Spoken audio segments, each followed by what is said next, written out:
My name is Tony Wheeler, and I actually am the person who started Lonely Planet.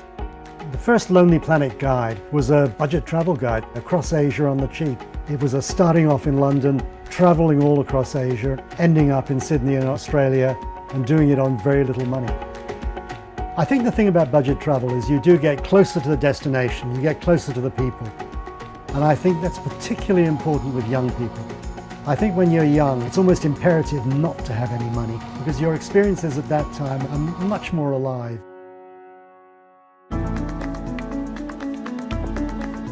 Best in Travel is effectively Lonely Planet's decisions on what it thinks is going to be the hot places next year.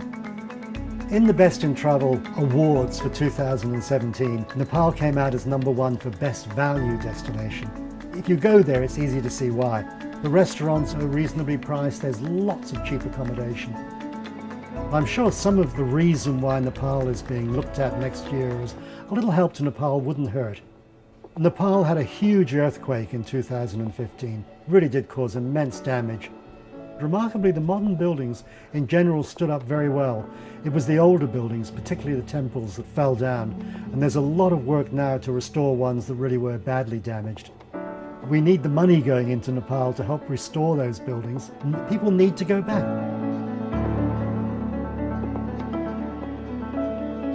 The Kathmandu Valley is a place where everybody starts. If you fly into the Kathmandu Valley. And very often you're organizing things from there. If you're going to go on a trek, you're getting your equipment together, you're doing all the planning that's necessary. The reason why Nepal is so popular for trekking is the mountains don't come any higher than they do in Nepal.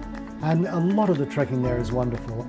Maureen, my wife, and I went trekking before we had kids. The last one I did was the trek up to Mustang, Low Mantang. I've trekked up to the Everest Base Camp. I've done the Annapurna circuit around the Annapurna Mountains, but I've been trekking with my children. It's amazing you'll find how far kids can walk. You know, these kids will walk all day and then they'll play all evening as well.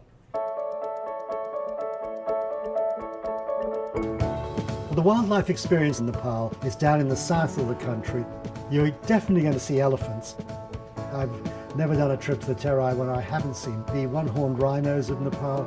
Worryingly a rare creature in our world today, but you'll see them in the Terai. Once you get up in the Himalaya, seeing other animals of the high country is something you will probably be lucky to do.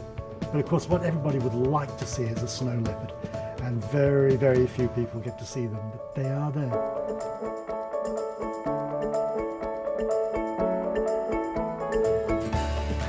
Nepal is also a great place for shopping.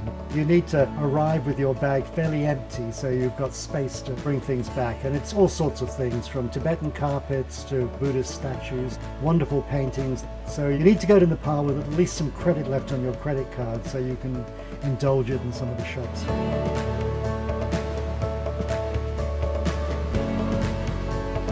I think Nepal is on a lot of people's bucket list. For me, it's been going back to do another trek. I really would like to go back and see those mountains or walk that valley. It's a destination with so much history, so much culture. It is a great value destination.